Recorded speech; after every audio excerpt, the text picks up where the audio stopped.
Juan el Bautista, un hombre que predicaba con fuerza, decía la verdad, se metía con todos, con los poderosos, por eso le costó la vida, se metió también con Herodes, pero él realmente era visto como un profeta, un hombre que tenía palabras de fuego. Tuvo un papel muy relevante por parte de Dios, no estaba usurpando el lugar de Cristo, sino preparando los caminos para la llegada del Cristo, del Mesías. Por aquellos días, Juan el Bautista se presentó en el desierto de Judea predicando. Así comienza el Evangelio del segundo domingo de Adviento de este año. Y he querido hacer lo mismo. He querido presentarme en el desierto de Judea predicando. La liturgia nos va a traer a este lugar y nos va a traer a Juan el Bautista, el hombre encargado por Dios históricamente para preparar la llegada del Señor, para preparar la llegada del Mesías. Un hombre que cada año en el Adviento se nos vuelve a presentar como aquel que nos va a preparar a nosotros para la llegada del Señor en la Navidad y para la llegada del Señor en nuestra vida, también en el fin de los tiempos y en el fin de nuestra propia existencia de cada uno. Entonces, este hombre sigue predicando desde el desierto, sigue siendo una voz que resuena en nuestras conciencias. Y vamos ahora a hablar de todo esto.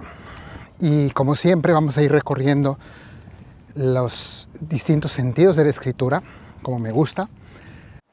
Me han estado preguntando varias personas, Padre, ¿cuándo va a organizar una peregrinación? ¿Cuándo podemos ir con usted a Tierra Santa? Bueno, pues yo les quiero hacer ya dos invitaciones, una a Tierra Santa y otra a santuarios marianos en Europa.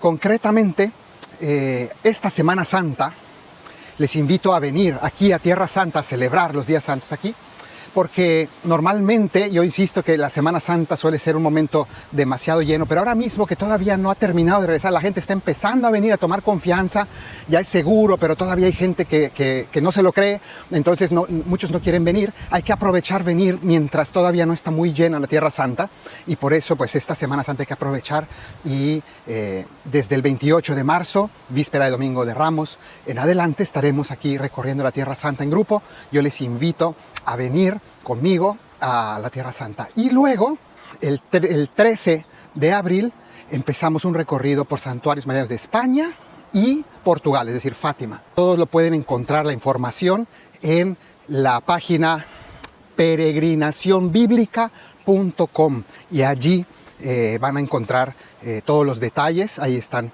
las dos pestañas, una con la peregrinación de Semana Santa y otra con la de España y Portugal, y ojalá que puedan acompañarnos.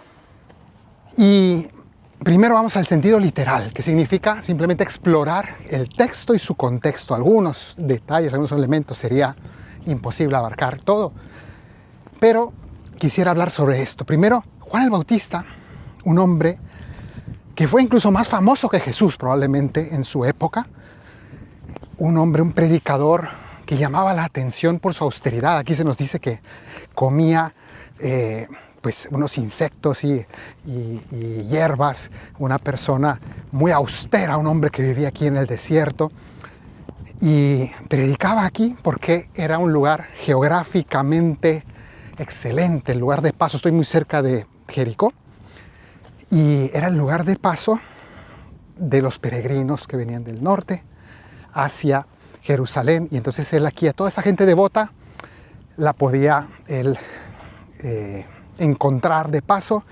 predicaba, y entonces estaba allí en un lugar estratégico. Pero también tenía el río Jordán, que estamos aquí al lado del Valle del Jordán, y él predicaba al otro lado del Jordán. Bueno, ahora hablaremos un poco de esto. Pero Juan el Bautista, un hombre que predicaba con fuerza. Todo mundo consideraba que esas palabras de él tenían tanta verdad y tanta parresía, se llama, es decir, que no tenía él ningún tipo de reparos, vergüenza, miedo, decía la verdad, se metía con todos, con los poderosos, por eso le costó la vida, se metió también con Herodes, pero él realmente era visto como un profeta, un hombre que tenía palabras de fuego. Seguramente hablaba además con un volumen altísimo, ¿no? Porque precisamente fue conocido así como la voz. Ahora veremos por qué. Entonces, bueno, Juan el Bautista, los cristianos siempre tuvieron que preguntarse desde el inicio, ¿quién es este Juan el Bautista? Porque todos pensaban que él era el Mesías, y no, él decía que él no era el Mesías, sino el que preparaba la llegada del Mesías. Y entonces el cristianismo y los evangelios, por eso hablan tanto de él, mostrando que este hombre históricamente tuvo un papel muy relevante por parte de Dios. No estaba usurpando el lugar de Cristo, sino preparando los caminos para la llegada del Cristo, del Mesías. Se nos dice, este es el que anunció el profeta Isaías, diciendo, voz del que grita en el desierto, preparad el camino del Señor, allanad sus senderos. Bueno, pues vamos a hablar brevemente sobre esto. Esta frase de Isaías, ¿a qué se refiere? Isaías es un profeta que quiere consolar al pueblo y decirle al pueblo exiliado, el pueblo que está en Babilonia, el pueblo que está lejos de su tierra y que se siente humillado, se siente castigado, se siente culpable. Dice ese pueblo, hemos ofendido al Señor, no tenemos perdón. Este profeta le dice, Dios no les va a defraudar, Dios les ama, Dios no les va a dejar solos. Aquí vean detrás de mí este atardecer hermoso que ya está pronto de oscurecer, entonces tengo que darme un poco de prisa. Isaías le va a decir al pueblo, no se angustien, Dios les va a dar un retorno. Y eso, de algún modo, prepara las vías para el Señor. Juan el Bautista fue considerado la voz, ya dijimos, ¿no? La voz que grita en el desierto, aquí en este desierto de Judá. Pero lo que el texto originalmente decía no era que una voz grita en el desierto, sino que dice, una voz grita en el desierto, en este desierto, preparar los caminos del Señor. ¿Por qué? Porque lo que está diciendo Isaías, Dios a través de Isaías es, Dios les va a regresar a Jerusalén, desde Babilonia, que es Irak, les va a traer a Jerusalén y no les va a traer por el camino largo por el que fueron, que era de Jerusalén fueron exiliados a Siria, en el norte, y luego de Siria hasta Irak. Dieron una vuelta enorme. Y está diciendo Isaías, no, Dios les va a regresar por el camino, en línea recta, que significa por el desierto, este desierto. En el desierto preparar los caminos del Señor, que vengan recto desde Irak hasta aquí, hacer rectos sus senderos. Y eso es lo último que decía acá, dice, allanad sus senderos. ¿Por qué allanar? Vean ustedes estos barrancos que hay aquí. Todo esto está lleno de barrancos, subidas y bajadas. El desierto es muy difícil para poder caminar, entonces dice, no, para que puedan regresar el pueblo, tiene que allanar sus senderos. ¿Y qué? ¿Qué hace esto? Pues que si van a regresar por el desierto, está evocando el pueblo de Babilonia, dice, así como el Señor nos dio la tierra prometida y nos liberó de Egipto por el desierto, pues entonces también por el desierto nos va a regresar a nuestra tierra y nos va a liberar. Es decir, va a volver a realizar sus prodigios.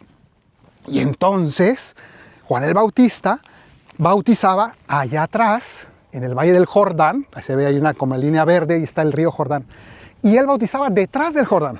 De manera que cuando la gente tenía que pasar al otro lado, y el bautismo era volver a atravesar el Jordán a este lado, que es la tierra prometida. Es decir, el bautismo de Juan era una imagen, una prefiguración de ese entrar de nuevo a la tierra prometida, ser liberados por Dios, recibir las promesas del Señor, que para nosotros es la vida eterna. Eso es el bautismo de Cristo para nosotros, pero que está prefigurado ya en ese bautizo o ese bautismo de Juan el Bautista. Entonces todos estos significados están aquí mezclados, es muy interesante a través de este texto, pero el Evangelio en cambio además nos dice no solamente esto, sino que no solamente una voz grita que en el desierto se preparen los caminos del Señor para volver, sino que dice, Él es la voz que grita en el desierto. Ese es Juan el Bautista, la voz que grita en el desierto. Hablaremos más sobre este asunto, pero sigamos adelante.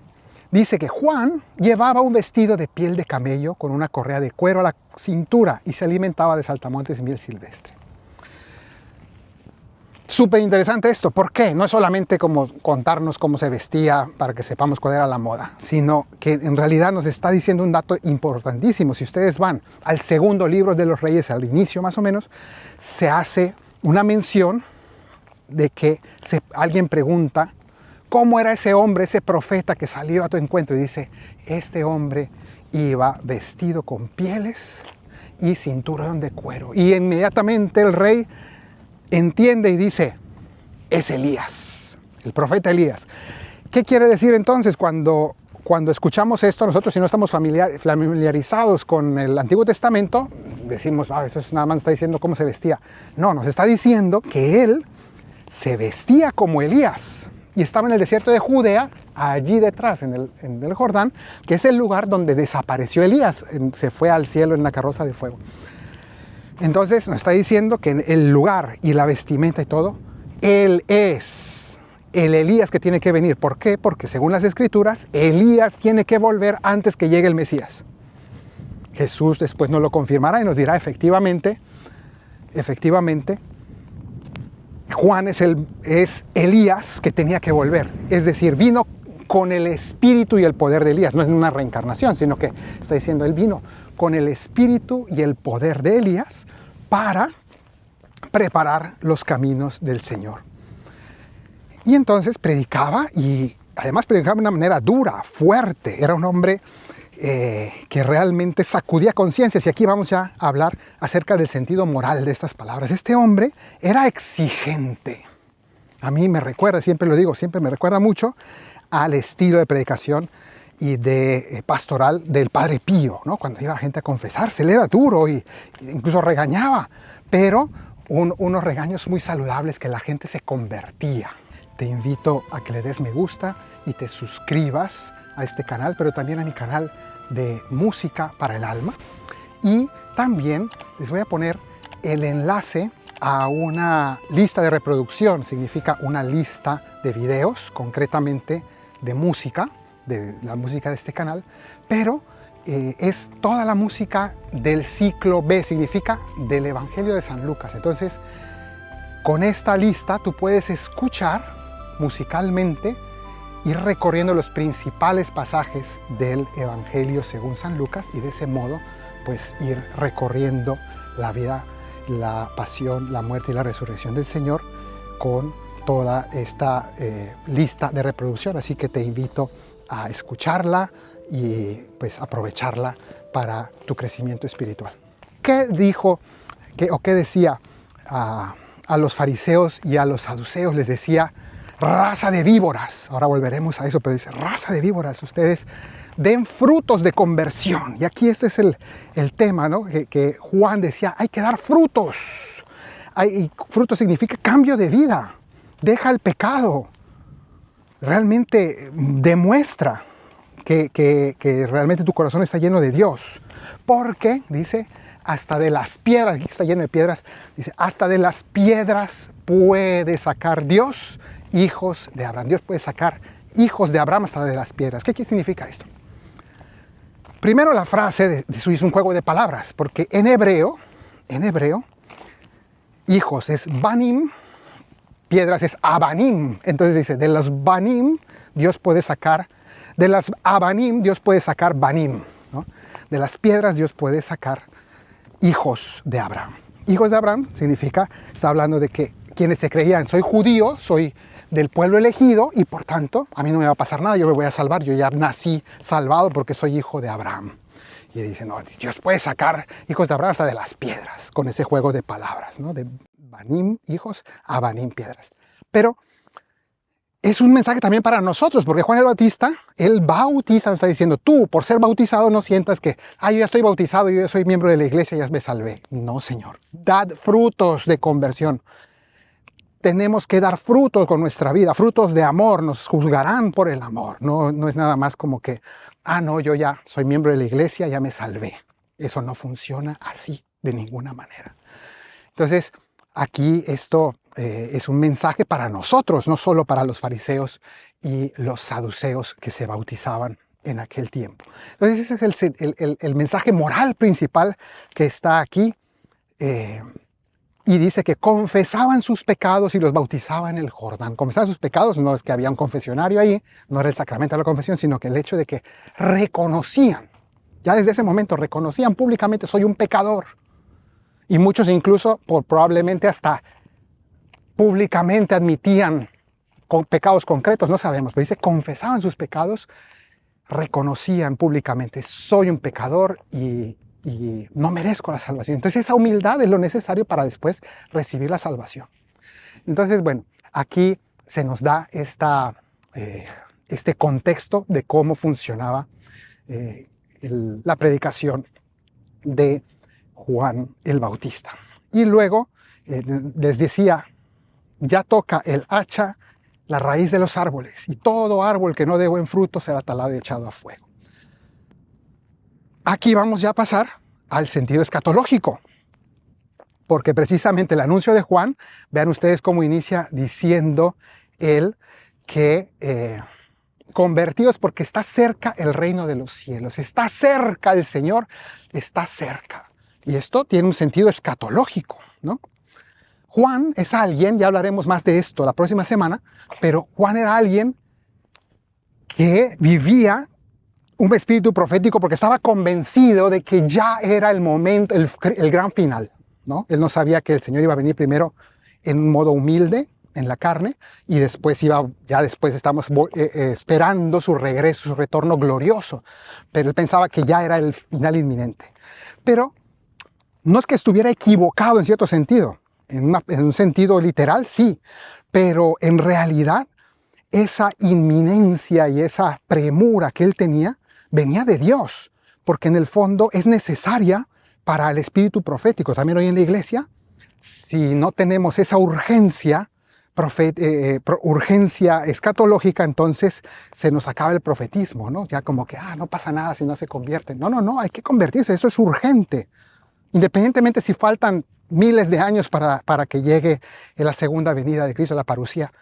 Pero el punto no es ese, el punto es que es urgente nuestra transformación, nuestra conversión, que demos frutos. Y aquí nos dice, hablando de los frutos, le dice, ya toca el hacha a la raíz de los árboles, y todo árbol que no dé buen fruto será talado y echado al fuego.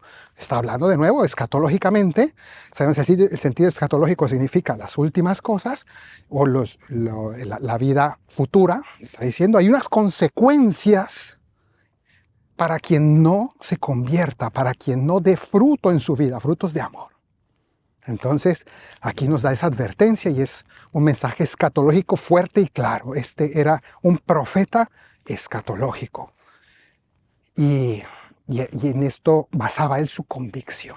Entonces ya hablamos del sentido literal, hablamos del sentido moral, hablamos del sentido escatológico, y me queda otro, que es el sentido alegórico, simbólico, metafórico, que con símbolos nos habla acerca de Cristo. Y me quiero fijar en dos cosas. Una muy sencilla, que utiliza San Cirilo de Jerusalén, que fue obispo de Jerusalén, en un sermón sobre este evangelio.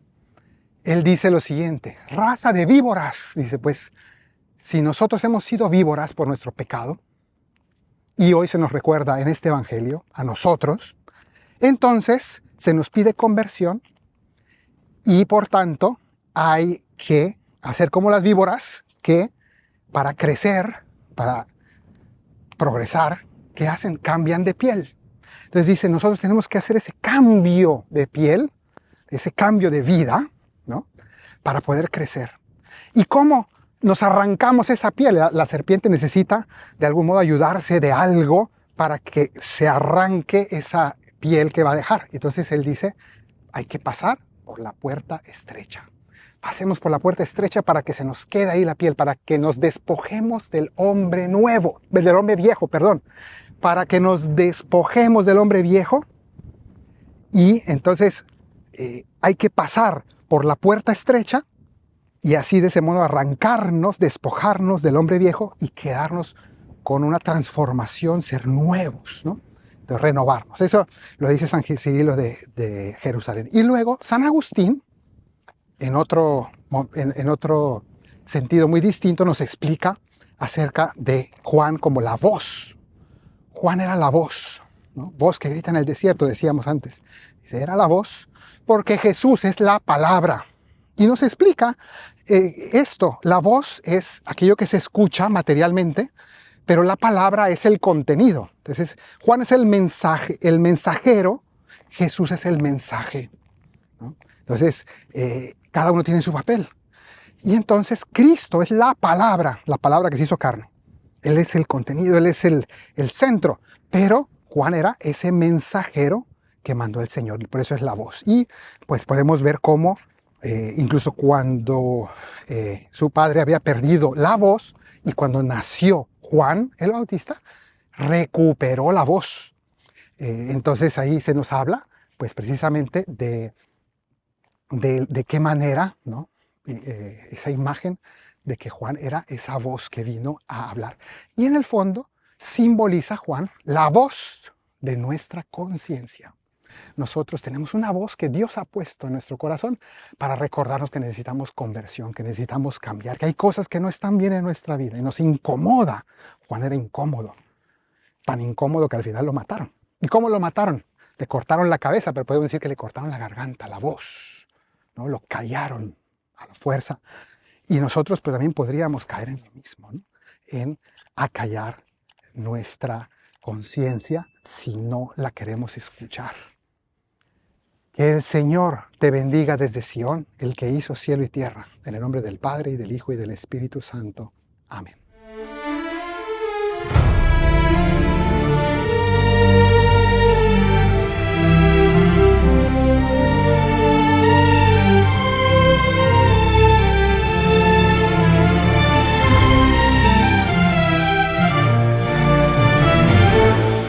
Llegado el momento, culmen de la historia, vino la palabra sobre el que es la voz. Suena en las conciencias y grita con fuerza, clama en el desierto, pide conversión. La enamoraré, la llevaré al desierto, allí le hablaré directo al corazón. Como cuando joven volverá a quererme, me llamará esposo, le daré mi amor.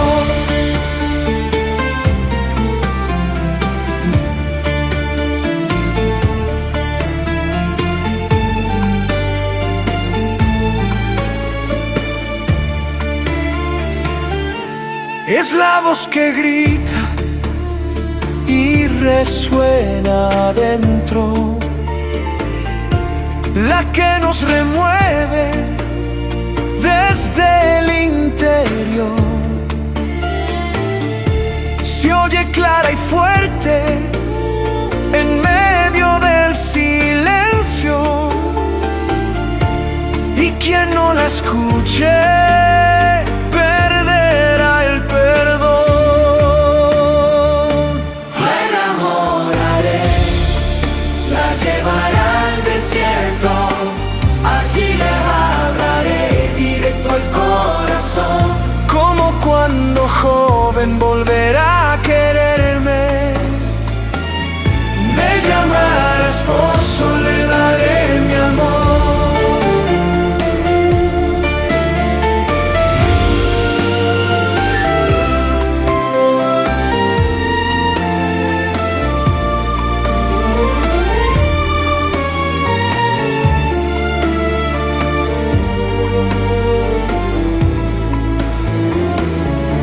Prepara el camino, allana el sendero, valles y montañas oigan el clamor. Lo que está torcido ha de enderezarse, porque el Señor llega y trae salvación.